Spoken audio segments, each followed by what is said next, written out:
그래서 고대문명소 9월 정기 포럼에서 좀 전에 말씀드린 것처럼 인더스 문명 연구 100년 쟁점과 연구 과제에 대해서 오늘 제가 선생님들 앞에서 좀 이야기를 나누어 볼까 합니다. 어, 지금 보시는 것은 유명한 모헨조다로 유적에 있는 일명 탑이라고 이렇게 불리는 이제 구역에서 있었던 사진 두 개를 한번 비교해 보았습니다. 최근에 이제 찍은 사진과 그 전에 당시에 발굴할 때의 모습입니다. 그래서 인더스 문명 연구 100년 사실 좀 이따가 이제 설명드리겠지만 사실 아직 100년에 조금 못 미칩니다. 지금 정확하게 대략 한 96년 정도 됐다고 볼 수 있는데요. 어쨌든 다가오는 100년이 있어서 한번 이 문제에 대해서 이제 이 주제에 대해서 제가 최근에 좀 정리도 하고 이제 마음의 준비를 좀 하고 있거든요. 인도라든가 다른 국제학회에 좀 참석해야 되겠다. 뭐 그런 찰나에 지금 제가 준비하고 있는 인도 문명 100년에 대해서 이제 소개를 해드릴까 합니다. 그래서 우선은 이제 100년 전 즈음 문명의 발견과 연구와 관련돼서 좀 간략하게 말씀을 드리겠습니다. 우선 당시에 이 인더스 문명이 발견된 어떤 시대적 배경은 영국 식민정부의 인더스강 유역 탐사와 연관이 있습니다. 물론 당시에 이제 군사적 경제적 목적이었고 아마 좀 잘 아시겠지만 우리 한반도에서도 당시 러시아의 남하와 영국이 이제 이렇게 약간 긴장 상태였잖아요. 그래서 잘 알려진 것처럼 우리가 19세기의 그레이트 게임이라고 하죠. 남하하는 러시아와 영국 사이의 어떤 갈등 혹은 경쟁 관계. 당시에 그래서 봐서 현재 인더스 문명이 이제 꼽혔던 지역에 영국 정부가 상당한 관심을 가지게 됩니다. 러시아의 남하를 이제 견제하는 측면에서. 그래서 조금 구체적으로 들여다보면요. 지금 보시는 것이 이제 인더스 강 유역입니다. 그래서 저기 보시면 노란색으로 되어 있는 현재 파키스탄의 수도인 이제 이슬라마바드 그리고 인도와 지금 파키스탄이 현재 접경 중인 라오르가 이제 저 지역의 중심 도시인데요. 그 지역에서부터 저기 바다 쪽으로 이제 카라치라고 하는 유명한 항구가 있는데요. 거기까지 이어지는 이제 철도와 그리고 이제 강을 통한 이제 운송 이게 교통로를 이제 영국이 정비하려고 합니다. 그러니까 쉽게 얘기하면 저 지역에 대한 공고한 어떤 주도권 그리고 물론 당시 어떤 경제적 이런 목적도 있었죠. 그래서 이제 이곳을 사실 저희 지금 현재도 고고학 현장 발굴이나 이런 거는 이러한 국가의 대규모 어떤 사업과도 크게 연관이 있었던 것처럼 당시에 이제 저기 지역을 탐험을 하게 되는데요. 지금 노란색으로 이제 라오르에서 암리사르에 출발해서 강변을 따라서 쭉 이제 당시 특히 영국 군대의 이제 지리 뭐 이렇게 그다음에 역사 뭐 이런 것들 탐사하는 분들이 내려가게 되면 정확하게 라오르에서 하루 정도 걸어서 쉬어야 되는 곳이 하라파였습니다. 정확하게 이제 하루 정도 쭉 걷는 동선에서 있는 곳이 하라파였었습니다. 그리고 지금도 그쪽으로 철도가 나 있어서 지금도 철도가 이제 영국 시절에 놓았던 이제 철도가 지나가고요. 그리고 그다음 또 하루 정도를 걷게 되면 대체로 이제 쉬어야 되는 곳이 그 주변에 이제 모헨조다로 근방이었었거든요. 자연스럽게 사실은 이런 탐사 과정에서 어떤 이 하라파와 모헨조다로를 갈 수밖에 없었습니다.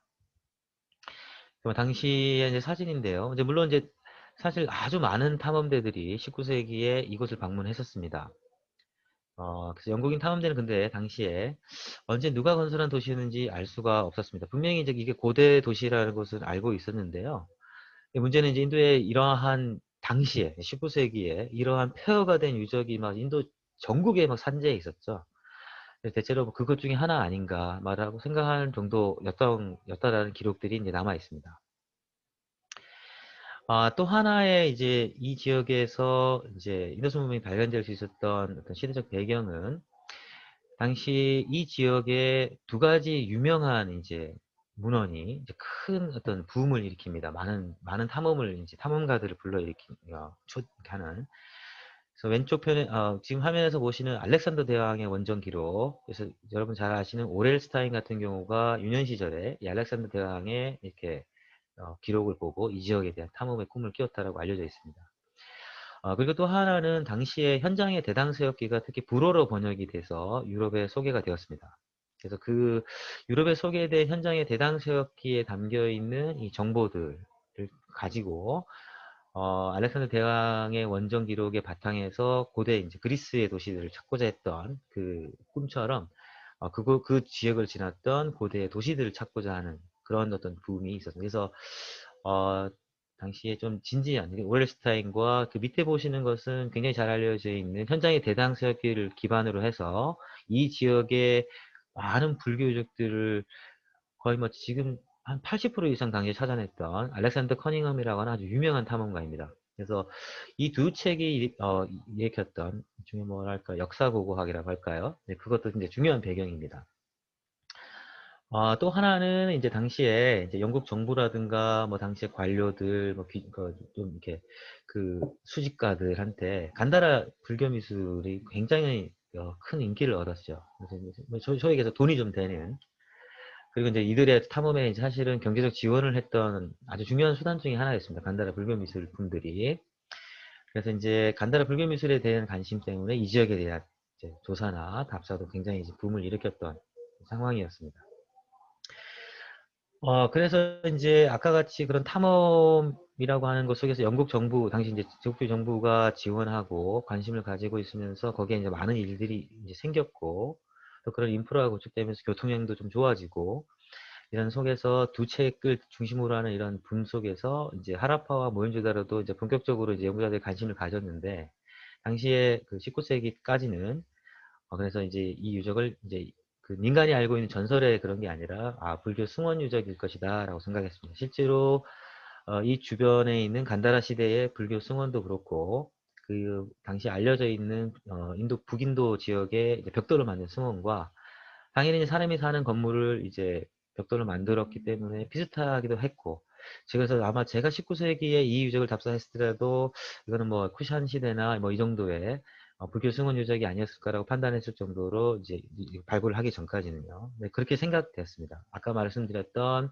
오엘스타인도 제가 좀 이따 소개해드리겠지만 사실 인더스 문명을 많이 답사했었어요. 당시에 파키스탄 지역에서. 근데 안타깝게도 그분이 많은 기록을 남겨놨지만 그분은 그 유적의 진위를 정확하게 파악하지 못했었습니다.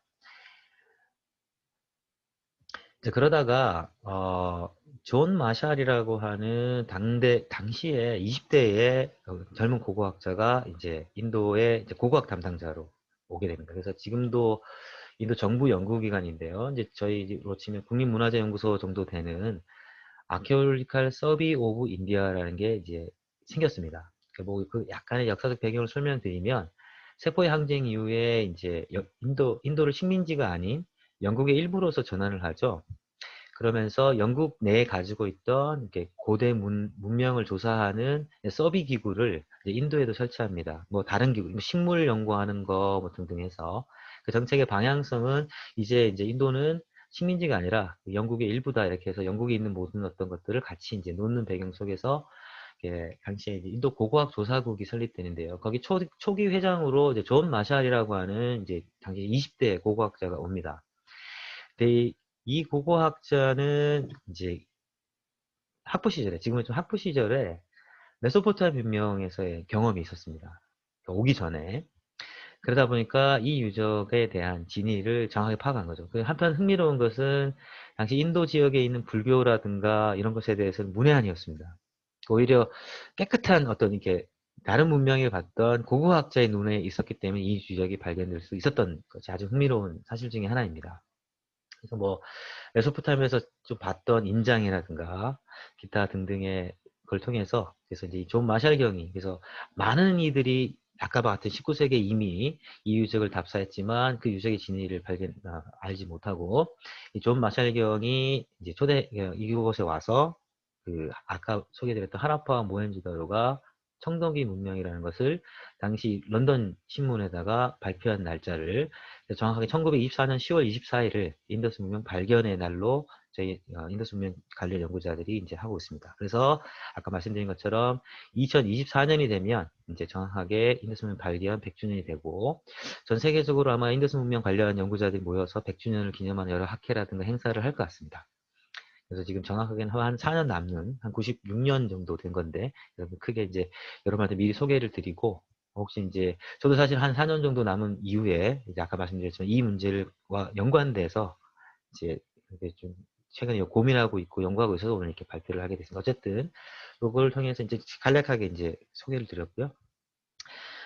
근데 이제 당시에 이제 이 인더스 문명의 이제 기본적인 이해는 여러 가지가 있었겠지만 단적으로 말씀드리면 이제 아까 그 문명이었겠죠. 존 마샬경에 의해서 발견되면서 메소포 문명의 어떤 식민 도시로 생각하는 아까 이건 모든 게 사실 좀 연관되어 있습니다. 아까 말씀 알렉산더 대왕의 붐 그리고 또 잘 아시는 것처럼 어떤 당시 어떤 식민사학의 어떤 이런 패러다임들, 오리엔탈리즘 같은 패러다임들, 그리고 마침 그것이 존 마샬경에 의해서 발견됐던 뭐 이런 것 속에서 인더스 문명 지역의 이게 일종의 메소포 문명에서 이렇게 탈출해온 어떤 이주자들의 엘리트들에 의한 식민 도시였지 않나라는 게 것들이 이제 큰 어떤 이해의 아니 상징적인 어떤 이해의 어떤 상황이었습니다. 지금 사진에 보시는 것처럼 그 가운데 영국 고고학자 2대 회장인데요. 이제 모티밀러라고 있고 당시 이제 초기 1회 멤버들입니다. 이제 그리고 나서 이제 독립 이후에 특히 이제 독립 이후에 이제 인도 국내 대학 및 아까 말씀드렸던 인도 고고학 그 조사국 같은 데서 이제 독립해서 아까 보셨던 1대, 2대 이제 고고 영국으로부터 고고를 배웠던 이제 원년 멤버들이겠죠. 이분들과 파키스탄 연구자 그리고 이제 전 세계 연구자들 연구가 활발해져서 하라파와 지금 지도에 보시면 빨간색 점이 보이실 겁니다. 그래서 이제 그것을 우리가 인더스 문명 5대 중심 도시라고 합니다. 그래서 보시면 인더스 강변에 위치한 하라파와 모헨조다로뿐만 아니라 다른 세 개의 중심 도시가 발견이 됐고요. 하얀 점은 도시는 아니지만 이제 일종의 시골 마을들 혹은 중소타운들 정도라고 이제 얘기하는 현재까지 약 2천여 개 이상의 유적이 조사됐습니다. 그래서 지금 현재 약 96년, 100여 년 동안 하라파와 모헨조다로의 발견 이후에 이렇게 많은 유적들이 조사되고 그 속에 있는 여러 가지 것들이 준비되어 있습니다. 아마 100주년을 맞았을 때 저는 개인적으로 생각할 때 전 세계의 인더스 문명 연구자들이 반드시 한 번쯤 언급해 줄 거라고 믿고 있습니다. 그래서 왜냐하면 가장 최근에 이제 연구 성과이기도 하고요. 그동안은 사실은 도시를 중심으로 한 혹은 그 주변의 어떤 이렇게 경관 속에서의 도시와 시골의 관계와 같은 공간 속에서 인더스 문명을 연구하는 방식들이 테마들이 주를 이뤘습니다. 안타깝게도 인더스 문명에 아까 말씀드렸지만 그 도시와 시골 유적은 약 한 2,000개가 발견됐지만 현재 알려진 무덤은 한 10여 개밖에 안 됩니다. 그리고 제가 본격적으로 이 무덤 발굴 연구를 이렇게 인도와 우리 대한민국의 전문가들과 함께 이제 시작하기 전까지 딱 하라파에 있는 유적만 이제 알려졌기 때문에 그런 상황에서 지금 아까 소개받은 것처럼 라키가리라고 하는 도시의 주변에 이제 있는 무덤 유적을 발굴했습니다. 그래서 다른 문명권에서는 흔하지만 인더스 문명은 그동안 도시 중심의 고고학이 이제 중심이 되다 보니까 이러한 당시 실제로 살았던 사람들의 정보가 담겨 있는 매장 유적에 대한 연구가 부족했었는데 아주 제가 생각할 때는 어쨌든 인도스 문명 연구에 대해서는 매우 좀 성공적인 연구가 진행됐습니다. 특히 한국에 있는 이런 인류학 그 전공자들과 함께 최근에 잘 알려지고 있는 DNA 데이터라든가 그래서 그리고 저희가 발굴한 인고를 바탕으로 해서 얼굴을 복원한다든가 해서 아주 중요한 연구가 이제 약 한 10여 년 전부터 시작해서 이제 한 5년 전까지 계속 진행됐었던 연구가 잘 성과가 많아요. 그래서 아마 인더스 100명, 지금 위에 숫자 타이틀에 걸려 있는 것처럼 인도 파키스탄 및 전 세계 연구자 연구가 100여 년 동안 활발한 중에서 가장 마지막에 최근에 있었던 가장 중요한 연구 중에 하나라고 소개해 드릴 수 있을 것 같습니다. 그래서 이제 이러한 어떤 인더스 문명이 어떻게 발견되고 아주 대략적으로 약 100여 년 동안 2천여 개의 유적이 이제 조사되고 좀 부족했던 뭐 무덤에 대한 연구 이런 것들이 이제 돼서 그래서 이제 그 속에서 이제 그동안 진행되었던 중심 연구 주제 및 쟁점들에 대해서 이제 말씀을 드리려고 합니다. 그래서 어떻게 이 얘기를 풀어볼까 좀 하다가 특히 온라인이기도 하고 해서 또 이제 아마 인더스 문명에 대해서 좀 생소하신 분들이 많다라는 판단에서 제가 일반적으로 저 대학원이나 이런 데서 강의할 때 했던 이렇게 인더스 문명의 뭐 정치, 경제, 사회 뭐 이렇게 쭉쭉 나가는 그런 강의를 주로 이제 포맷을 많이 하거든요. 그래서 그렇게 똑같은 방향으로 이제 여러분들한테 이제 인더스 문명에서 간략하게 소개도 드리면서 그 분야에 있는 쟁점들을 이렇게 소개해 드리는 걸로 이제 제가 이렇게 포맷을 한번 잡아봤습니다. 자, 그래서 우선은 뭐 가장 첫 번째는 뭐 다른 문명 연구자들도 마찬가지겠습니다. 일단은 약 한 100여 년 전에 정립됐던 소위 이제 4대 문명론에 대한 그 자체에 대해서도 인더스 문명 그 연구자들 내에서도 이제 굉장히 많은 이제 연구가 진행되고 있습니다. 결국 과연 문명이 무엇인가, 문명이라 부르는 게 옳은가, 뭐 등등. 그래서 뭐 다른 문명처럼 사실 최근에는 그 특히 이제 영어로 된 그 최근 연구들은 문명이란 단어보다는 다들 아시는 것처럼 이제 얼리 컴플렉스 소사이티라는 용어를 더 많이 쓰고 이제 그렇게 있습니다. 그리고 이제 당연하겠지만 이제 우리 인류사에서 이제 다른 4대 문명과 더불어서 가장 중요한 주제 중에 하나는 도시가 도대체 무엇인가. 사실 지금도 저는 굉장히 뭐랄까 그 제가 지금 전공하고 있는 고고학, 뭐 인류학 뭐 이쪽에서 가장 복잡한 주제들이 많이 있잖아요. 뭐 예를 들면 종교란 무엇인가, 문화란 무엇인가. 사실 그것만큼 도시가 무엇인가도 상당히 좀 어려운 문제 중에 하나죠. 그래서 인더스 문명 연구자들 사이에서도 도대체 도시는 어떻게 정의 내릴 수 있고 인더스 문명 시대에도 언제부터 도시고 이 도시의 기원은 무엇인가 등등등 많은 이제 논의가 있었습니다. 근데 이제 무엇보다도 좀 핵심적인 지난 100년 동안 핵심적인 연구 주제 중에 하나는 이제 도시의 기원과 관련된 건데요. 그래서 이제 인도에서 이제 고고학과 관련해서 이제 뭐 간략하게 말씀을 드리면 여러분께서 혹시 인도 고고학 뭐 문화사, 인도 뭐 고대사를 오픈하시게 되면 책을 오픈하시게 이렇게 크게 두 가지 이렇게 프레임을 가지고 설명을 합니다. 하나는 지금 오늘 제가 이야기하고 있는 인도 문명 시대를 보통 인도에서 1차 도시화 시대라고 합니다. 그래서 기원전 2600년부터 데려가는 기원전 1900년까지 그리고 이제 겐지스 강변에서 약 한 500여 년의 텀 이후에 뭐 저기 여러분들 잘 아시는 베다의 문화가 꼽히고 철기를 기반으로 한 도시가 성장해서 최초의 영역 국가가 성장하고 잘 아시는 석가모니가 이제 활동하셨던 겐지스 강변에서 이 시대를 이제 2차 도시화라고 합니다. 그래서 이제 이 1차 도시와 2차 도시화 시절에 도시를 비교한다든가 도시는 무엇인가, 뭐 도시의 기원은 어떻게 되냐, 배경이 뭐냐 이런 것들이 이제 다른 문명권과 마찬가지로 아주 보편적인 주제였고 관심이었던 것 같습니다. 네, 특별히 이제 1차 도시와 관련해서는 인도 지역의 최초의 도시이다 보니까 아무래도 도시의 기원 문제가 지난 100여 년간의 인도스 문명 연구사에서 아주 핵심적인 질문 중에 하나였습니다. 그래서 현재까지 알려진 것을 좀 종합해보면 생각보다 어쨌든 고고학적으로 연구자들 내에서 이 도시의 인도스 문명 지역의 도시의 기원과 관련된 것은 지금 어느 정도 좀 잘 이렇게 동의가 된 상황입니다. 그래서 실제로 보시면 지금 화면에서 보시는 것처럼 아마 물론 이 유적은 메르가르라고 한 유적이고요. 그래서 도시 문명까지 되지는 않고 무토기 신석기부터 인더스 문명 초기 사회까지를 거의 브레이킹 없이 쭉 보여주는 문화적 연속성을 보여주는 매우 중요한 유적입니다. 그래서 사실 인더스 문명 정보장들 사이에서는 모현저도로 하라파보다 더 유명한 더 관심들을 많이 가지고 연구하고 있는 이제 유적입니다. 그래서 이러한 패턴들은 이제 그 이후에 다른 유적, 지금 보시는 것이 제가 아까 말씀 발굴에 참여했던 라키갈이라고 하는 도시 유적 내에서 이제 이렇게 보여줍니다. 그래서 이런 유적들에서 보면 당시 밀 농경 마을부터 조금씩 커져 나가는 어떤 인구의 발전. 그래서 혹시 뭐 외부 인구의 유입이라든가 그런 것이 있는 것은 우리가 불분명하지만 최소한 그 지역의 어떤 급작스러운 식민지 같은 도시는 아니다라는 것은 분명합니다. 지금 저쪽에 보시는 것처럼 저기 동그랗게 돼 있는 게 원형으로 움막을 짓고 살았던 신석기 시대에 이제 밑에 있는 이제 신석기 시대 마을 유적이고요. 그 위에 점진적으로 해서 지금 보시는 것이 라키가리 도시입니다. 그래서 벽돌로 지은 도시가 발전한 걸 볼 수 있습니다. 그래서 인더스 문명 도시의 기원은 그 당시에 밀 농경을 기반으로 해서 신석기 마을에서부터 점진적으로 성장해 나간 것이 기원입니다.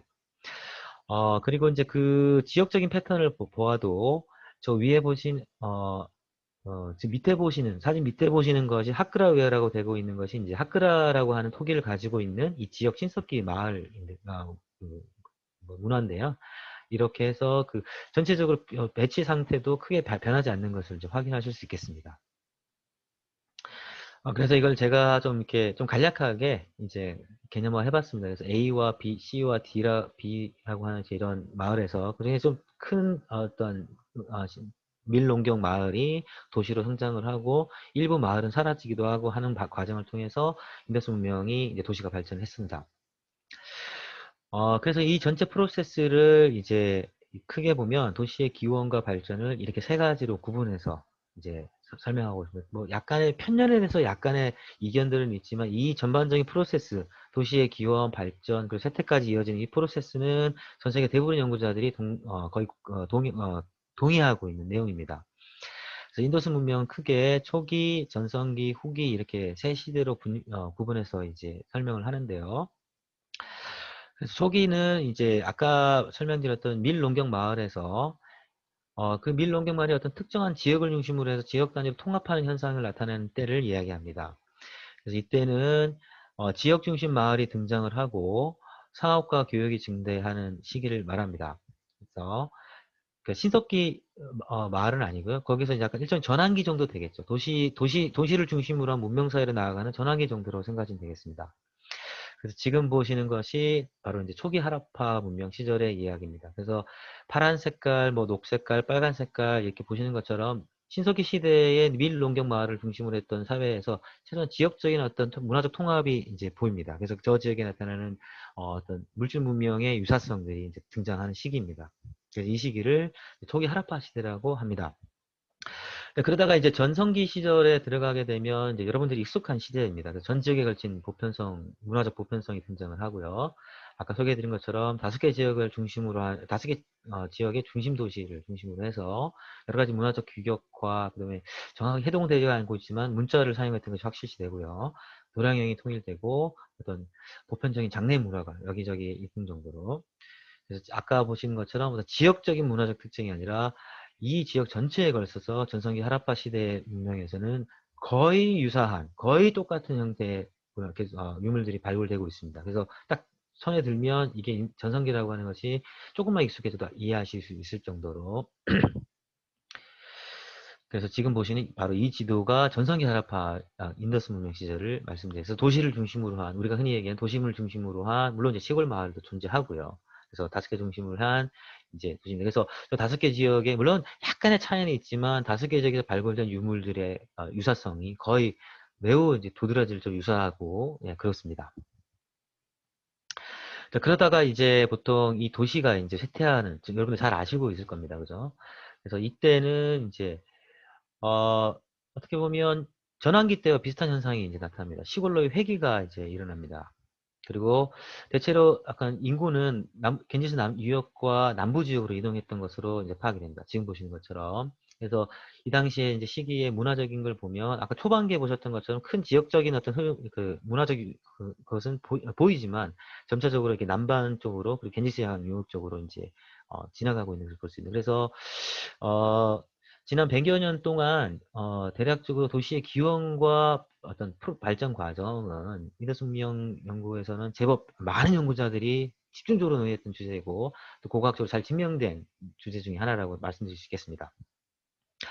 그래서 이제 어쨌든 문명 시대니까 데이스페어 도심의 주요 요적을 잠깐 소개해 드릴 건데요. 그래서 이제 도시의 삶, 사실 이 부분은 이제 상당히 부족한 게 많은 그 부분인데요. 그거는 좀 디테일하게 제가 말씀드리겠습니다. 사실 아까 말씀드린 것처럼 어, 그 제가 인더스 문명 전공자들과 이걸 이야기한다면 요거는 생략해 드리겠지만 좀 생소하시니까 이제 좀 한번 소개를 드리겠습니다. 그래서 아까 말씀드렸던 다섯 개 도시입니다. 특히 여러분께서는 아마 하라파와 모헨조다로는 좀 익숙하셔도 나머지 세 개 도시는 조금 생소하시기도 하실 거고 그럴 것 같습니다. 자, 그래서 일단은 좀 생소한 그 라키가리와 가네리왈라라고 하는 두 도시를 먼저 소개해드리겠습니다. 이 라키가리와 가네리왈라가 중요한 것은 지도에서 보시는 것처럼 인더스 강변에서 거리가 꽤 멀리 떨어진 유적이라는 겁니다. 지금은 사실 그 우기 때만 강이 흐르는 거 있는데요.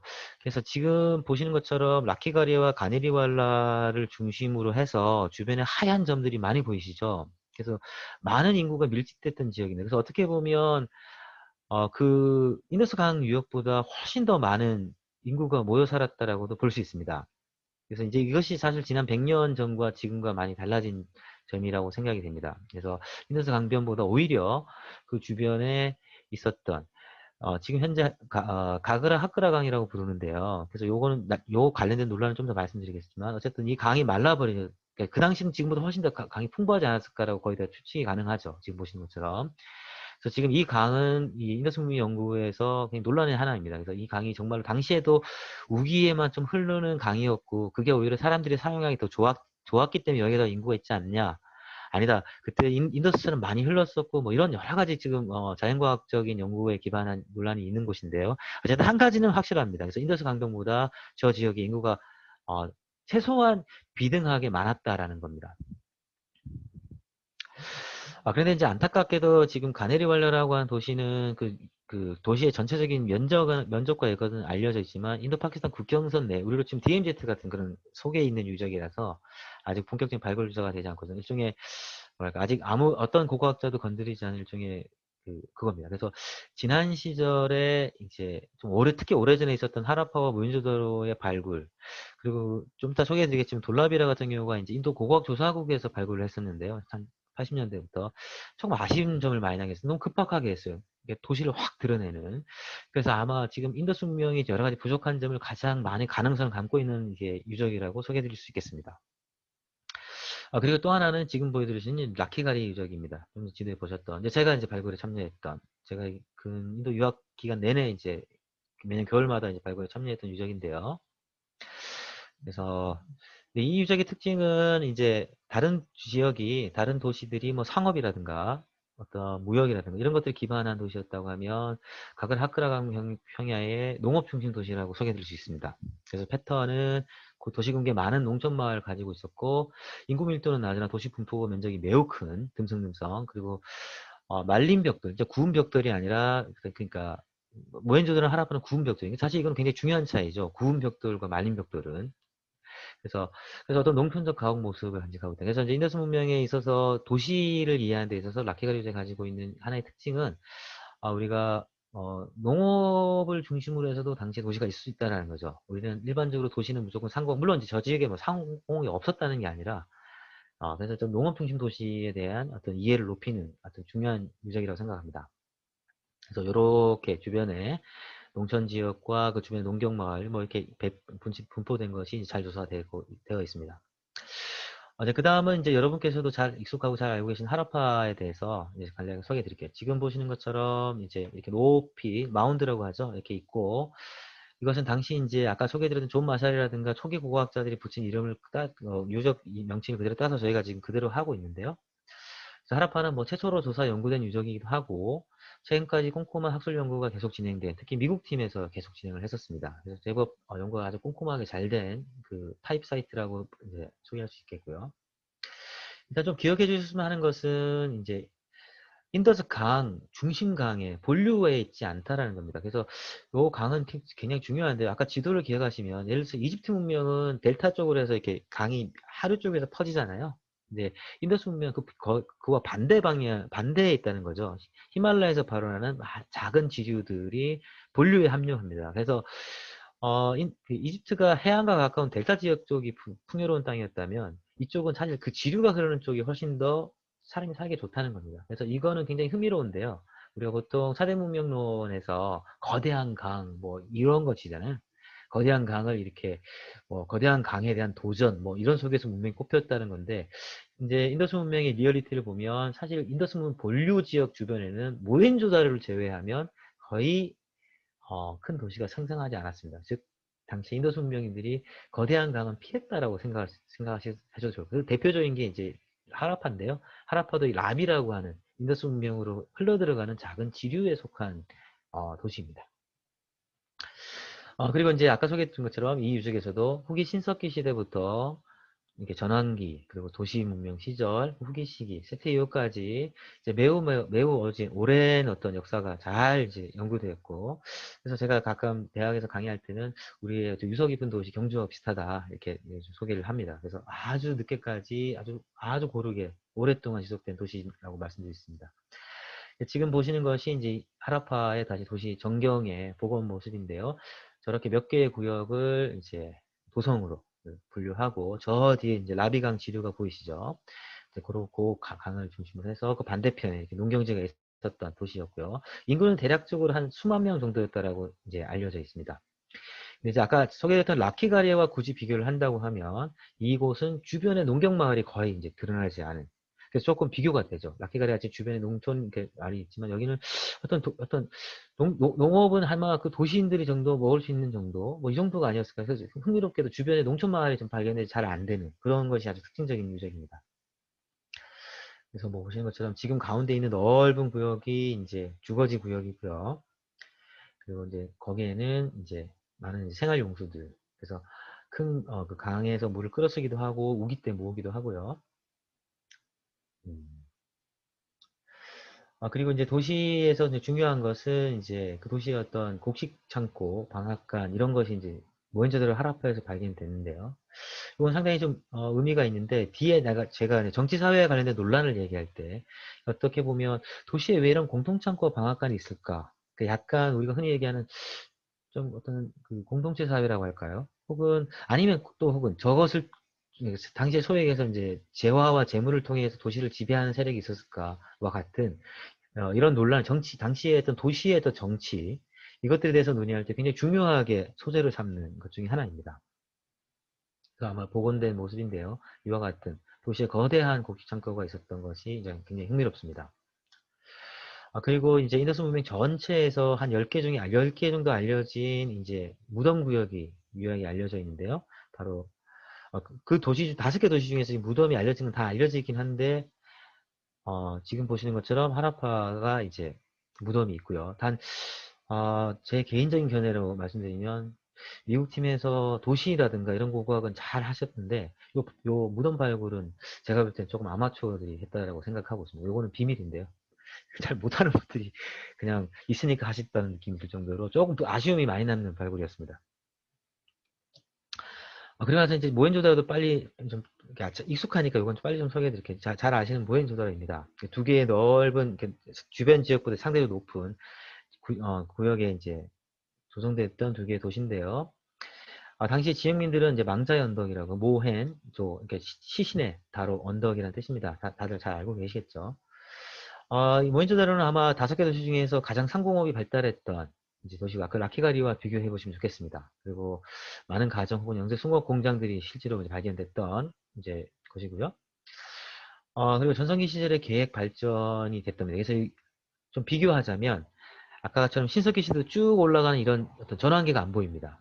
그래서 어떻게 보면 아까 존 마샬이라든가 모트 밀러가 그렇게 생각할 수도 있었다고 생각되는 게 이게 어떤 이렇게 발전 과정이 안 보이거든요. 모헨조다로 같은 경우가. 그래서 이게 굉장히 흥미로운 특징 중에 하나입니다. 그래서 아까 보셨던 어떤 이 발전 과정이 없는 도시죠. 그래서 그래서 저는 그 학생들 강의할 때 약간 세종시와 같은 당시 인더스 문명인들의 계획도시 같은 좀 약간 그래서 어떤 새롭게 건립된 도시다. 그래서 인더스 문명이라고 하는 큰 강 옆에 만든 것도 그렇고 전반적으로 이렇게 그 한번 상황을 한번 이해해 보시면 되겠습니다. 그리고 이 사진을 제가 이제 홈페이지에 띄우게 했는데요. 20세기 초반 가장 큰 규모의 발굴 조사이기 때문에 지금 보시는 것처럼 지금 사진에 담긴 게 대략 저 예전에 한번 세어봤거든요. 한 80명 정도 사진에 보이더라고요. 실제로 당시에 그 기록에 의하면 한 180명 정도가 동원됐던 도시 구조를 완전히 까버렸던 발굴이었습니다. 그러니까 당시 영국인 몇몇을 제외하면 실제로 아직 고고학에 대해서 잘 몰랐던 현지 스태프들이 있는 상황에서 발굴됐다라고 하는 것. 그래서 많은 정보가 날아갔다라고 하는 것이 또 하나 굉장히 중요한 특징 중에 하나입니다. 지금 보시는 것처럼 아까 소개해드린 것처럼 인더스 강에 거의 아주 자신감 있게 그리고 이 강에 대해 좀 이해하시면 아시겠지만 지금 이 강의 유속이라든가 이것이 꺾여 들어가는 쪽에 안쪽에 이렇게 안쪽에 들어가 있지도 않고 거의 이제 강에 거의 뭐 이렇게 대체하고 다만 이제 약간 높은 주변보다 높은 그래서 굉장히 흥미로운 입지를 가지고 있는 다른 유적에 비교하면요. 그래서 아마 그 이유는 이 강의 교통로를 활용해야 되기 때문에 아닐까라고 하는 것이 뭐 그러니까 거의 많은 분들이 공감을 하고 있습니다. 그래서 뭐 잘 아시는 시타델과 이렇게 두 개로 나누어진 거, 이건 좀 빨리빨리 가도록 하겠습니다. 그래서 여기 대형 목욕탕이라든가 공동창고, 대학, 뭐 의사당 이렇게 이제 불려졌는데요. 자, 이거는 이제 존 마샬이라든가 그 당시 영국 고고학자들이 한 걸 그대로 따르고 있는데요. 아, 사실 논란이 되고 있지만 연구자들이 거의 많이 이야기는 안 하고 있는 건데요. 왜냐하면 모르기 때문에 그렇습니다. 사실 이거는 그렇게 불리고 있지만 사실 정확하게 모릅니다. 저희가 정확하게 모르고 있습니다. 그래서 제가 여기서 물음표를 붙여놨습니다. 그 다음에 이것은 불교탑일 것으로 지금 추정이 되는데요. 그 당시 그렇게 이야기 되는데, 이것도 사실 정확하게 몰라요. 이게 지금 그 후대의 승원인 건지, 아니면 당시에 어떤 의뢰용으로 만들어진, 이것도 사실 명확하게 모릅니다. 그 아주 중요한 배경 중에 하나는, 그래서 제가 당시 180만원이 동원됐던, 아주, 이렇게, 속도전으로 됐던 그것의 결과라는 것을 제가 소개해 드립니다. 주거지는 뭐 바둑판식 계획 도시 이런 것만 잘 알고 계시죠? 그래서 조금 흥미로운 거 몇 가지만 좀 짚어드리면, 지금 우물이 보면 지금 왼쪽에 지금 화면에 지금 이렇게 약간 상상도인데요. 좀 잘못 그렸어요. 이제 다음에 제가 혹시 그릴 기회가 있으면 저 위까지 우물이 올라오게 그려야 됩니다. 그래서 이제 위에 있는 저기 옥상에서 우물을 사용할 수 있었던 그런 과학 구조로 이제 돼 있었습니다. 다는 아니었고요. 몇몇 가옥들이. 그리고 당시에 도시 사회의 어떤 그 가족 구조는 핵가족도 있었고, 그 대가족도 있었던 것으로 파악됩니다. 그래서 사실 전통사회에서 대가족은 뭐 또 어떻게 하긴 핵가족이 있었다는 게 사실 흥미롭죠. 그래서 이 핵가족이 누구였겠는가? 주변에서 이주온 사람들 혹은 외국인들 뭐 이런 사실 논의들이 참 많이 되고 있습니다. 아까 말씀드렸지만 그 집에서 발굴된 유물에 대한 정보가 매우 매우 불확실합니다. 그래서 좀 이렇게 한계들이 좀 있습니다. 그래서 뭐 이게 그리고 이제 소개해드린 것처럼 몇몇 이렇게 대가족이 운영했던 상공업이었던 거 보이는 곳에서 여러분들 잘 알고 계시는 유명한 인더스 문명 시일 같은 것들이 이제 본격적으로 발견되고요. 이런 개인 우물, 공동 우물들이 있었습니다. 이건 이제 화장실과 샤워실이 있었던 것이고요. 그래서 이것이 이제 모현적으로 전반적인 건데요. 이제 많이 흥미로운 것은 현대인들보다 나은 수로 배수로 시설이 있었던. 그래서 그거는 참 제가 얘기하는 게 아니라 인도 고고학자들이 직접 얘기합니다. 이게 요즘보다 낫다고. 예. 그래서 이제 여기는 지금 모헨조다로는 이제 아까 말했지만 좀 도시 내부의 어떤 정보를 제공하는데 어떻게 넓게 확 까버렸기 때문에 집의 어떤 구조나 이런 것들은 잘 밝혀졌지만 디테일한 정보가 좀 이렇게 없어서 이렇게 연구 과제인데, 다행히도 아직 발굴이 남아있는 부분이 있거든요. 그래서 그 부분들이 이제 향후에는 좀 극복될 수 있을 것 같고, 이 모헨조다로는 항상 아까 말했지만 급박스럽게 만들어졌던 흔적도 있지만 또 갑작스럽게 떠나는 흔적이 나타나요. 다른 도시 유적 같은 경우는 그 어떤 폐기의 흔적이 그렇게 급박스럽지는 않습니다, 보면. 근데 이 모헨조다로는 또 이건 역시 떠나는 것 역시도 굉장히 이제 해서, 그래서 이게 항상 모헨조다로는 발굴이 급박하게 되는 반면 자료는 부족하고 이렇게 논란은 많은 말썽쟁이 이제 유적 중에 하나 말씀드릴 수 있겠습니다. 또 하나 아까 말씀드렸지만 무덤이 아직 나오지 않고 있습니다. 다른 유적에서 있는. 그래서 그것도 하나의 미스테리 중에 하나입니다. 그래서 저 개인적으로 근데 물론 이게 도시 외곽에 지금 무덤이 있었는데 모헨조다로 주변 구역을 한번 지표 조사를 해보는 게 지금 개인적인 굉장히 좀 뭐랄까 하나의 목표이자 소망입니다. 저는 아마 찾을 수 있지 않을까 한번 희망을 가지고 있습니다. 그 다음에 또 이제 아주 흥미로운 강이 아닌 다른 도시인 돌랍이라는데요. 이제 당시에 바닷가에 있었던 섬에 위치했던 이제 일종의 상업도시입니다. 그래서 아마 인더스 문명 고고학의 가장 중요한 성과 중에 하나로 이제 꼽히는 곳인데요. 그래서 제가 소개할 때 무역도시, 우리의 부산이나 인천과 같은 이제 그래서 도시 전체가 성곽으로 되어 있고 도시 현판이 발견됐습니다. 그래서 이 현판은 매우 중요하죠. 왜냐하면 현판이니까 시민들이 읽을 수 있게 했기 때문에 인더스 문자가 당시에 분명히 최소한 지식인들 사이, 그 문자를 알고 있는 사람들 사이에서는 공공의 어떤 것이었다는 아주 중요한 증거가 나왔었습니다. 그리고 이제 세 개를 이렇게 구역화해서 했는데, 이 지역은 벽돌이 아니라 이제 돌로 만든 이제 아마 이러한 집 구조가 있었던 것이었고요. 마찬가지입니다. 그래서 지금 보시는 것처럼 주변에 있는 우기 때문에 흐르는 이렇게 실개천 같은 걸 활용해서 주변을 물로 들은 아주 멋있는 당시 도시였습니다. 그런데 이제 이곳은 지금 현재 이렇게 돼버렸거든요. 해수면 변동이 있었던 걸로 추적됩니다. 그래서 지금 저기가 소금 해변으로 변해버렸습니다. 그러면서 장거리 결정적 타격으로 쇠퇴했던 것으로 이제 알려져 있습니다. 그 다음에 요 바닷가 얘기를 하면 도시는 아니지만 이제 아마 좀 많이 알고 계신 로탈도 잠깐 소개를 드리고요. 그래서 이걸 소개해드린 이유는 지금 이렇게 복원이 돼 있는데 1970년대 발굴이 됐는데 이거 아니라고 하는 사람들이 많습니다. 그래서 저 탱크라고 알려진 곳이 창고 아닐까. 그래서 저것이 지금 현재 이렇게 복원된 인공독이라고 하는 것은 결정적 증거는 없습니다. 솔직히. 그래서 발굴해봤을 때 저 옆으로 이제 물을 끌어다 쓴 증거도 사실 조금 제가 볼 땐 부족해 보이고요. 다만 저희가 주변보다 깊이가 있어서 물을 저장했던 물탱크 정도 아니면은 뭐 아마 저장소 다른 어떤 저장을 했을 가능성이 높습니다. 왜냐면 근데 물탱크라고 하면 저 목적이 좀 분명하잖아요. 근데 저 개인적으로는 모현조절처럼 목욕하는 뭐 탱크 아니었을까라고 생각되는데 어쨌든 당시에 이제 고고학자가 이렇게 제안을 했고 이렇게 이제 인류가 전 세계적으로 이렇게 알려져 있는데 요건 사실 좀 불분명한 예, 좀 이렇게 뭐랄까 결론입니다. 그리고 나서 이제 정치 사회로 들어가 볼게요. 도시에 대한 소개를 끝내고요. 그래서 이제 아까 말씀드린 도시의 기원과 발전 프로세스는 좀 약간 거대서사는 분명하게 이제 정리가 됐지만 도시 내부 혹은 그 유적의 어떤 복원, 특징 이런 것들 다시 좀 문제가 많다 이렇게 좀 소개해드릴 수가 있겠습니다. 도시와 관련돼서는 정치 사회와 관련해서는 이제 논쟁이 가장 첨예한 그래서 인더스 문명 용사들이 모이면 아주 핵심적인 논쟁 중 핵심적인 어떤 디베이트 주제 중에 하나입니다. 그 뭐 배경은 뭐 이렇게 이런데요. 상반된 고고학적 증거가 좀 같이 나오고 있고요. 그리고 일단 문자 해독이 안 된 것도 좀 큰 영향이고요.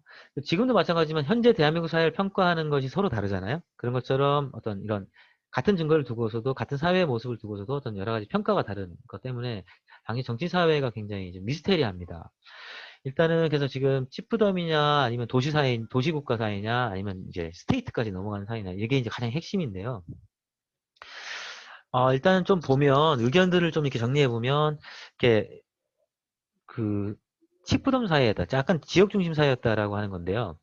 이거는 약간 특수성을 강조하는 이렇게 프레임을 가지고 있습니다. 그래서 고대 불교 국가 모델 같은 이렇게 약간은 그 히말라야권의 어떤 불교 지도자가 어떤 특정 지역을 이렇게 리드해 나가는 즉 우리가 흔히 얘기하는 왕과 중앙집권화된 관료가 있는 어떤 스테이트와는 다른 어떤 것들로 생각하시는 분의 의견들입니다. 그래서 여기서는 이제 종교 원로들이 이제 지도자였을 것이다.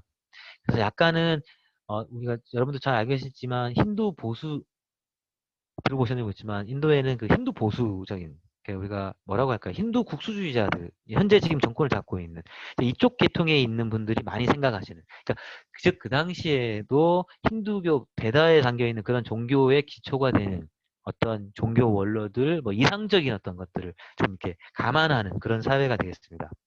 그렇지 않고 아까 말씀드렸지만 5개 도시를 중심으로 해서 어떤 도시국가가 있었을 것이다. 그리고 그 도시의 중심에는 길드, 그러니까 경제력을 가지고 있는 사람들이 이제 운영을 했다. 이제 이거는 특히 아까 하라파를 발굴했던 미국 팀에서 많이 얘기하는 그런 논의가 되겠습니다.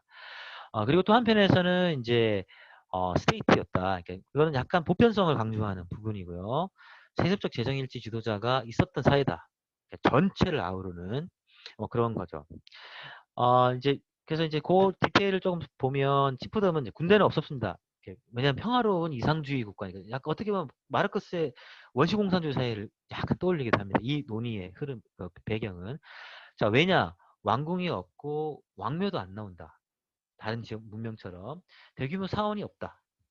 그리고 주거 장래에 있어서 뭐 엄청난 차별이 있는 것도 아니다. 그리고 유속의 분포 범위가 매우 넓다.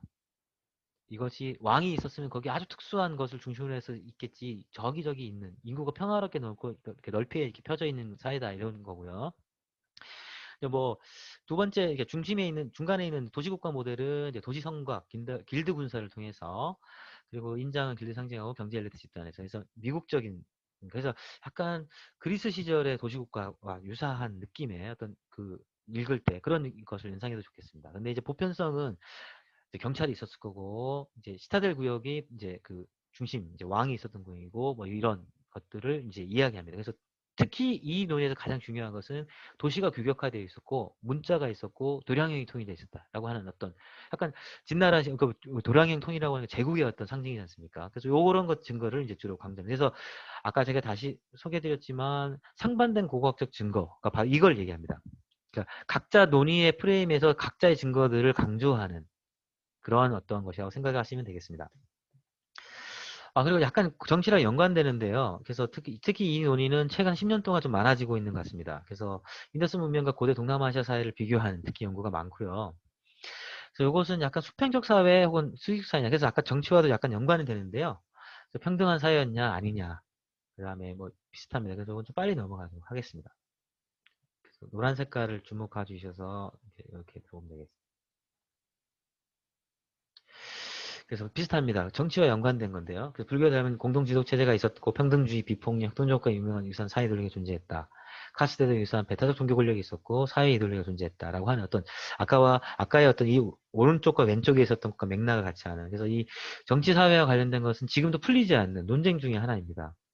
여러 가지로. 그래서 앞으로 또 다른 100년 동안 아마 많은 연구자들이 이 주제에 아마 뛰어들지 않을까 아마 예상을 해봅니다. 그다음에 이제 경제와 관련된 부분인데요. 일단은 뭐, 당시에 이제 도시가 어떻게 이제 부양을 받고 하는 인더스 문명 전체 패턴의 어떤 거대 경제에 대해서 이제 좀 선명해지고 있다라고 생각됩니다. 아까 말씀드렸지만, 농업 도시의 존재, 이런 것들도 좀 밝혀졌고요. 그 다음에 도시만큼이나 하얀 색깔 점으로 되어 있는 것처럼 많은 이제, 당시에 상식적으로 사실 당시 도시가 있지만 농촌들이 있었을 거 아닙니까? 그래서 많은 농촌 지역들이 발견되고, 그리고 이제 특히 이제 식물을 주로 연구하시는 분들에 의해서 당시에 이제 밀과 보리 혹은 잡곡을 주로 이모작을 했던 것으로 이제 알려졌고요. 그다음에 목축이 아주 중요한. 그래서 발굴하면 이런 중요한 가축들의 뼈가 무더기로 써야 됩니다. 그래서 저희 보통 수습도 다 안 합니다. 너무 많이 나와서. 그리고 이제 지금 보시는 것처럼 이제 저런 그 장난감 모델을 통해서 우경이 아마 실시됐던 것 같고요. 다만 조금 과제로 삼는다면 이건 저 개인적인 좀 생각인데요. 지금 보시는 것은 그 세종시에서 발견된 그 청동시대 농농사 유적입니다. 그래서 실제로 저희 그 한국고고학에서는 지금 현재 당시 농경지 유적 자체를 발굴해서 아주 좋은 성과들을 내고 있는데요. 이와 같은 좀 발굴 성과가 인더스 문명에도 좀 나와야 되지 않나라고 생각합니다. 이런 게 아직 지금 시도가 되지 않고 있습니다.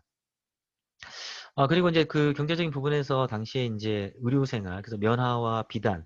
그래서 참 흥미로운 것은 그 전에 비단은 우리가 중국에서 개발돼서 이제 소개된 걸로 아는데 인더스 문명 시절에 비단이 있었던 것이 확실시됩니다. 왜냐하면 실제로 실물이 나왔으니까요. 이 실물은 당연히 이제 무덤 그 망자가 입고 있었던 이제 옷에서 발견된 거고요.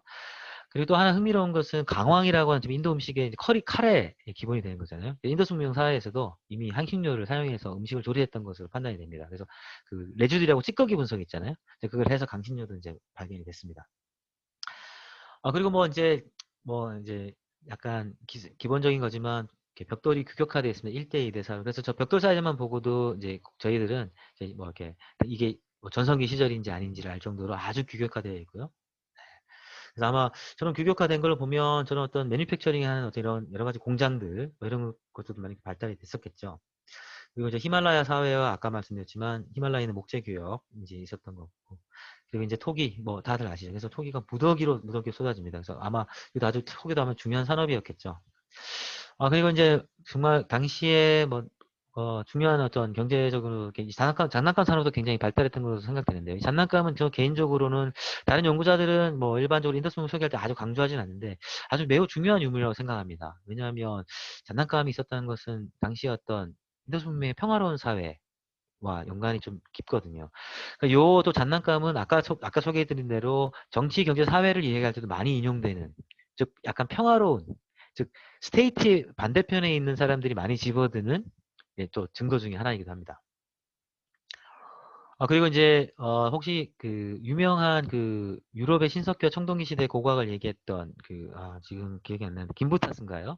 그분이 얘기했던 신석기 시대 여성주의 사회에서 청동기 시대 가부장제 사회로 넘어가는 그런 얘기가 있죠. 당시 대부분의 이러한 약간 종교적 의미를 가지고 있는 인형들 이런 것들은 대부분 좀 여성적입니다. 그리고 지금 보시는 것처럼 장난감 같은 경우도 물론 아이들을 위한 거지만 아주 전문적인 뭐 그런 거 그리고 또 대체로 남성적이지가 않아요. 소재들 이런 거 보면. 그래서 당시에 인더스 문명 사회가 혹시 여성에게 평화로운 사회였는가? 라고 하는 것도 잘 보여주는 그래서 경제적이면서도 사회적인 부분이 되겠습니다. 그리고 이제 인더스 문명은 아주 가장 중요했던 산업으로 이제 많은 연구자들이 동감하는 것이 마이크로 산업이라고 제가 소개를 여기 써놨는데요. 지금 보시는 것처럼 아주 정밀 가공. 그래서 특히 그 주변에 보면 돌이 없는, 그러니까 거의 세적층이 10m 이상 넘어가는 거기 때문에 돌 엄청 귀한 지역입니다. 그러다 보니까 이 귀한 돌들에 대해서 인더스문 사회는 유독 이제 좀 빠져들었지 않나라고 저는 개인적으로 생각하는데요. 이 돌들을 가공하거나 준보석류를 가공하는 이 마이크로 산업이 대표적인 경제였습니다.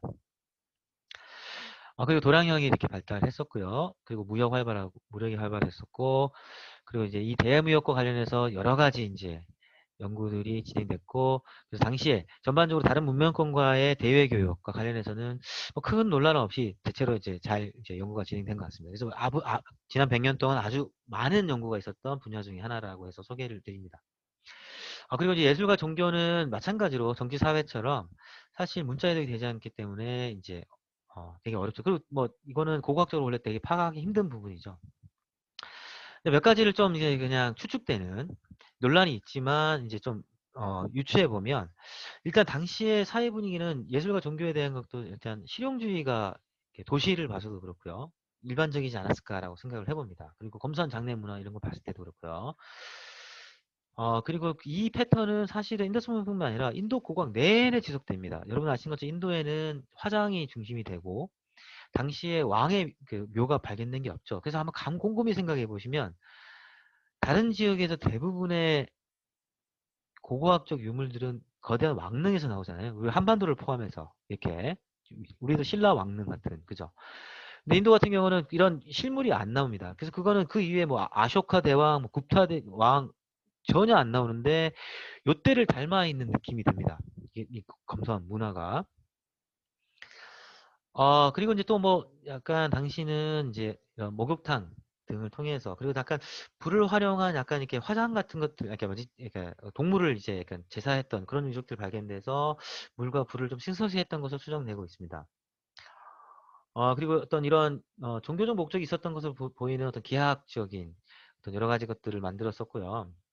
그다음에 여러분들이 잘 알고 계시는 인장 같은 데 표현된 어떤 당시 특정한 어떤 토템 이런 것들이 있지 않았을까라고 생각되는 부분이고 지금 보시는 것은 여러분들이 아마 프리스트 킹으로 알려졌지만 아까 모헨조다로는 항상 말썽이 있다고 했는데 이거는 사실 크기가 한 20cm 되거든요. 그 발견 위치도 됐기 때문에 프리스트 킹인 증거는 전혀 없습니다. 전혀 없습니다. 전혀. 그냥 그때 그냥 그렇게 얘기했던 거고 그렇게 책에 실리니까 이제 이건 아예 그냥 이 조각은 당시에 프리스트 킹이 있는데 누군지 모릅니다. 그냥 당시에 그 집 주인일 수도 있고요. 실제로 좀 부유한 주인일 수도 있고 아니면 일반적인 당시에 도시에 살고 있는 사람이 명절 때 꽤 깔끔하게 차려입은 모습일 수도 있고 이건 정말 아무도 것도 모릅니다. 이것도 역시 마찬가지. 이거 크기가 한 4cm, 5cm 되는 건데요. 그래서 춤추는 무이라고 되어 있지만 사실 정확하게 모르죠. 그래서 이것도 춤추는 건지 아니면 근데 다만 지금 부러진 부분을 보면 어떤 항로 같은 데 꼽혀 있었던 것 같은데요. 그래서 아니면 뭐 그냥 장식품이었을 수도 있고요. 집안 창문에 있는 거. 그래서 이것도 모현자들 수트된 건데 이제 전혀 모른다라는 거죠.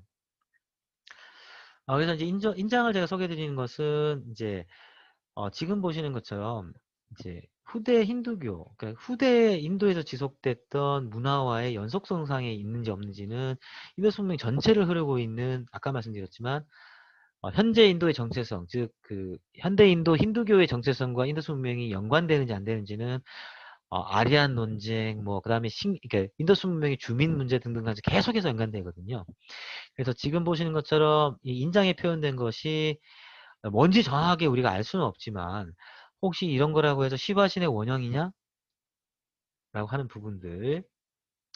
그 다음에 지금 보시는 것처럼 이렇게 두 마리의 동물이 마주하고 있는 나중에 이제 불교 표현에서 많이 등장하는 것들. 그리고 지금 보시는 것처럼 나중에 다면신이 유행하잖아요. 그래서 이 모습도 지금 얼굴을 세명으로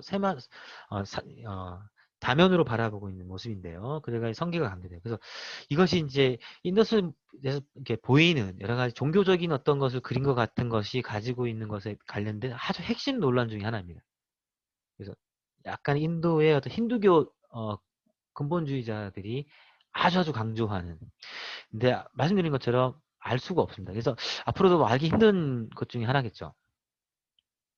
그래서 이제 또 이제 이게 누구냐, 신이냐, 아니면 아까 말씀드렸지만 정치적 지도자냐, 종교적 지도자냐, 즉 정치, 정계, 사회 아까 소개해드렸던 그것과도 계속해서 맞물려 들어가는 그러한 논란거리 중에 하나입니다. 그래서 이제 후대의 신앙과 연관된 성수신앙 이런 것도 있고요. 근데 한 가지 흥미로운 것은 어쨌든 간에 무시하기 힘든 후대에 보이는 힌두교와 불교의 어떤 도상 표현, 어떤 그 종교적 표현들과 일맥상통하는 부분이 적지 않다는 것은 좀 공감이 갑니다. 그래서 네, 좀 빠르게 갈게요. 그래서 그리고 아까 말씀드린 이제 보편적 장래가 있는 검소하지만 그래서 이것 역시 혹시 불교 및 청교도와 닮은 신앙이 있었고 아까 말씀드렸지만 그 정치, 경제, 종교, 사회 이것과도 계속해서 맞물려 들어가는 고고학적 증거들이 되겠습니다. 네. 그리고 이제 마지막으로 소개해드릴 것은 여러분들께서 아마 잘 알고 계신 도시 문명의 쇠퇴, 인더스 문명의 쇠퇴와 관련된 부분입니다. 일단 첫 번째는 이제 아리안 침략설이 한때 유행을 했었죠. 그래서 이제 식민사학의 타율성론에 기반했던 것이었고, 그다음에 베다 문헌에 보이는 호전성에 근거되어 있고, 그런데 이제 문제는 뭐냐면, 이게 지난번 제가 그 한번 학회 때 이제 발표가 이제 도성 관련이었거든요. 그래서 이때 도성 관련할 때 제가 이제 소개해드렸는데, 침략과 방어의 고고학적 증거가 약해 보입니다. 없지는 않은데, 그래서 개인적으로 볼 때는 그냥 야수의 어떤 맹수의 어떤 것을 보호하는 정도, 뭐 그 정도가 보여요. 그래서 이제 이게 좀 문제가 좀 많습니다. 침략의 증거가 없다는 것. 그리고 이제 그런데 그래서 이 아렘 침략설보다는 만약에 했던 전반적으로는 지금 인더스 문명 연구자들끼리 공감되고 있는 것이 뭐냐라고 하면 멸망은 일단 아니다. 최소한 그 세태다. 그리고 어떤 급격한 새로운 인구에 의한 그런 흔적은 고고학적으로 인정하기 힘들다라고 하는 게 대세입니다. 그래서 이제 지난 100년 중에 특히 한 1970년대 이후부터 이제 이 주제와 관련해서 많은 연구를 했을 때 이제 가장 키워드는 이제 환경이었죠. 기후 특히. 여러분들이 아마 저보다 더 많이 알고 계신 주제일 텐데요. 그래서 당시 글로벌 스케일 청동기 문명 컬랩스라고 하는 엔드 오브 브론즈 에이지의 어떤 프레임 속에서 제이더스 문명도 같은 것이다라고 하는 거죠. 그래서 물론 이제 그 지금 지중해 같은 경우, 지중해 사회 같은 경우는 어 글로벌 스케일의 기후위기가 분명히 좀, 제가 알고 있는 한에서는 있었던 것 같고, 실제로 주변 히타이트 같은 게 침략자가 있었잖아요. 그 프레임이 사실 넘어갔던 거거든요. 근데 아직까지 아까 소개해드린 것처럼 이 프레임이 일단 기후위기를 떠나서 이 어떤, 이게 뭐지? 주변 국가의 쟁투, 이런 흔적들이 전혀 없다라는 한계가 있습니다. 지금 인더스 문명은. 그건 꼭 좀 이렇게 기억해야 될 것 같고, 앞으로 한 100년 동안 또 해결해야 될 아주 중요한 과제 중에 하나입니다. 논쟁이 엄청 많이 돼요. 왜냐하면 그렇다고 해서 무기가 항상 발견되는 건 아니라고 하더라고요. 예를 들면 실제로 아쇼카 왕의 거의 확실시되는 대규모 전쟁 지역에 가봐도 무기는 안 나옵니다. 그래서 무기는 왜냐하면 이제 끝나고 나면 수습하니까요. 그래서 무기가 안 나오는 것이 즉 absence of evidence, 즉 증거의 부재가 사실이 아니라라는 게 아주 중요한 게 있지 않습니까? 그래서 무기가 안 나온다고 해서 전쟁이 없다고 하지 못하기 때문에 그래서 이건 굉장히 중요한 주제 중에 하나입니다. 그리고 또 하나는 이제 문명의 쇠퇴에 결정적이었다고 이제 많이들 생각하는 게 강의 원료가 되는 히말라야적의 지각 변동이랑 강의 진로, 아까 제가 잠깐 초반에 소개해 드렸던 겁니다. 그래서 가그라 하크라 강이라고 현재 부르는데요. 그래서 인도인들은 이렇게 지금 흘러가는 강을 가그라라고 하고 파키스탄 쪽에서는 그 흘러가는 지류를 하크라라고 하기 때문에 가그라 하크라 강이라고 하는데요. 가장 많은 의견은 지금 히말라야가 단층 작용이 많이 일어나거든요. 그래서 실제로 한 100여 년 전에도 강이 한번 이렇게 히말라야가 단층을 일으켜가지고 강이 이게 사라지고 새로운 강이 생긴 적이 있었습니다. 그와 유사한 것처럼 그 전에 인더스 문명을 꽃피웠던 많은 인구를 부양했던 아그라 하크라 강이 현재의 야무라 강으로 타지마할이 있는 야무라 강. 그래서 야무라 강이 젊은 강이라는 것에 대해서는 이견이 없거든요. 그래서 그것이 야무라 강이 젊은 강이기도 하고 이 강이 지금 그 물길이 매우 적어진 것을 기반으로 해서 거기에 단층 작용이 있어요. 근데 아직까지 아주 과학적인, 아주 정치한 단층 작용을 증명해내고 하는 것은 좀 부족하지만 요 정황 증거로 가지고 이렇게 진로됐고 농업 생산에 큰 타격을 입었고 저희도 아시겠지만 이렇게 어떤 아주 많은 인구가 어떤 특정한 사회에서 위기를 겪으면 난민이 발생한다는 얘기할 수 있잖아요. 그래서 딱 요 지역에 있었던 인구뿐만 아니라 혹시 이 지역에서 강이 진로가 변경돼서 이 지역 사람들에게 전염병이 만연해서 그 주변에 있었던 그래도 버틸만한 했던 인더스 지역 사회를 흔들어 놨을 수도 있고요. 해안가에 있는 사람들을 그럴 수도 있고. 그래서 요거는 사실 강에 있는 중심 인구가 타격을 받았으면 여러 가지 프로세스가 있을 수 있었겠죠. 그래서 식수의 문제, 질병의 문제, 이민자의 발생으로 인한 정치적 갈등, 물론 요거에 대한 디테일은 없지만 어쨌든 이 강이 어떤 위기를 겪었다고 하는 것에는 많은 분들이 이제 공감하고 있는 것 같습니다. 그리고 또 하나는 비슷한 상황인데요. 그래서 단층 작용이 발생하게 되면 인더스 강 같은 경우도 이제 사실 지금도 마찬가지 인더스 강의 지금 지류가 되는 부분들이 굉장히 불안하거든요. 그래서 인더스 강도 이제 진로 변경 및 홍수 발생 등등의 자연재해를 많이 얘기합니다. 그래서 다만 모인조로 큰 타격을 받았을 것 같은데 모인조도 아까 말씀드렸지만 급박하게 좀 발굴해서 좀 자료가 부족하고 그리고 이유적인 마침 1978년에 유네스코 세계유산에 등재가 돼서 고고학자들의 조사를 조금 제한하는 게 있습니다. 그래서 조금 모인조도 주변 지역에 대한 연구가 사실 엄밀하게 따지면 부족합니다. 그래서 모헨조다로는 도시 전체를 드러내서 전 세계인들에게 인더스 문명 사회를 소개한 가장 유명하고 가장 좋은 유적인데도 아이러니컬하게도 가장 말썽쟁이에다가 가장 고고학적 조사가 부족한 유적 중에 하나라고 말씀드릴 수 있습니다. 그래서 앞으로 좀 많이 필요한 것 같습니다. 그래서 뭐 오늘 이제 잠깐 말씀드리면 지금 저희가 제가 속한 문화재단에서 파키스탄으로도 이제 지금 사업을 확장하고 있어서 혹시 이제 파키스탄을 가게 되면 한번 저도 모헨조다로에 한번 그죠 현지 전문가들 통해서 한번 꼭 다시 한번 가보고 싶습니다. 그리고 이제 또 하나는 당시 특히 이제 해외 지역과의 무역이 있었으니까요. 그 해안산의 변화가 당시에 이제 무역을 중심으로 하는 사회에 큰 위기를 미쳤다. 그래서 요거는 일단은 어떤 특정 지역 사회의 붕괴일 수도 있지만 아까 가그라 하크라강의 위기처럼 거기도 위기가 발생하고 무역을 중심으로 했던 해안가 지역도 발생하고 만약 그랬다고 하면 혹시 안전한 지역까지도 흔들어 제낄 수 있는 매우 중요한 위기라고도 생각해 볼 수 있죠. 그러니까 어쨌든 해안 지역에 이렇게 이러한 지금처럼 해안선이 변화해서 해안가가 이렇게 지금보다 훨씬 더 이렇게 수위가 낮아져서 원래 있었던 마을에서 바닷가가 멀어져 버렸다라고 생각되거든요. 그래서 대체로 지금 파키스탄부터 해서 인더스 문명 유적들은 인도 있는 유적들은 해안가로부터 지금 현재 거리가 매우 먼 쪽에 위치해 있습니다. 아까 로탈도 그렇고요. 그래서 해안선이 분명히 그 당시보다 후퇴, 즉 해수면이 낮아진 것이 확실시됩니다. 요것도 아마 해안가에 있는 인더스 문명 주민들을 큰 위기에 빠뜨렸을 것으로 생각되고 있고 그리고 아까 말씀드렸지만 정확하게 저희가 알지는 못하지만 이들에 의해서 생기는 어떤 전체 사회의 어떤 위기에도 중요한 영향이 있지 않았을까라고 하는 것이 이제 입니다. 그리고 이것은 약간 아까 말씀드렸지만 안타깝게도 정치하게 알지는 못하는데요.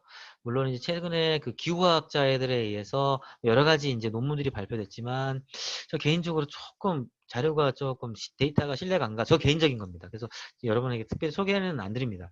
그래서 이제 어쨌든 뭐 이렇게 당시에 뭐 이런 것이 있었다라고 기후 변화표를 막 그려서 논문에 이제 쓰고 있습니다. 근데 이제 그거를 이제 뭐 제가 왜 마음에 안 드는지 잠깐만 말씀드리면 논문의 결론이 이렇습니다. 현재 인도의 강수량보다 더 강수량이 풍부했다가 현재처럼 됐다라는 게 결론이거든요. 과학적인 데이터가. 그럼 이제 거기에 대해서 제가 반문이 드는 겁니다.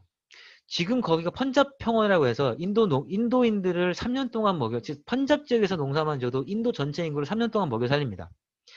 그러면 그 전에 훨씬 좋았다가 현재 정도만 돼도 당시 문명을 충분히 먹여 살 수 있는 기후라는 거죠. 그래서 그 논의에서 그분들은 과학적인 데이터가 이런 거죠.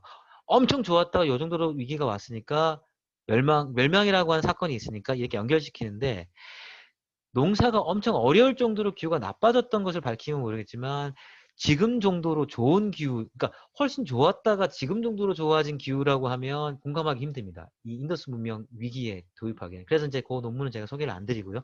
어쨌든 그 논의도 이제 존재합니다. 그리고 사실 이거는 저 개인적인 생각인데요. 그래서 500여 년 동안 도시문명 사회 시절 동안에 보면 문화적인 어떤 것이 토기의 스타일이라든가 여러 가지 문화적 스타일들이 어떤 보면 매너리즘이라고 할 수 있는 정도로 문화적으로 기술적으로 보수했던 사회라고 저는 개인적으로 생각하고 있습니다. 그것을 통해서 제가 이건 개인적인 의견인데요. 그래서 환경 변화에 역동적으로 아까 보았던 그런 어떤 지역 사회를 흔들어놨던 기회에 역동적으로 대처할 수 있는 탄력성이 부족해졌지 않았을까라고 한번 추측을 해보면 이는 저의 그냥 개인적인 가설입니다. 예. 그래서 여기까지 해서 자 일반적으로 인더스 문명을 소개할 때 얘기하는 전반적인 발견, 정치, 경제, 사회, 문화 이렇게 해서 각각의 논란들을 이제 소개해 드리는 걸로 오늘 발표를 준비했습니다. 잘 들어주셔서 감사합니다. 여기까지입니다.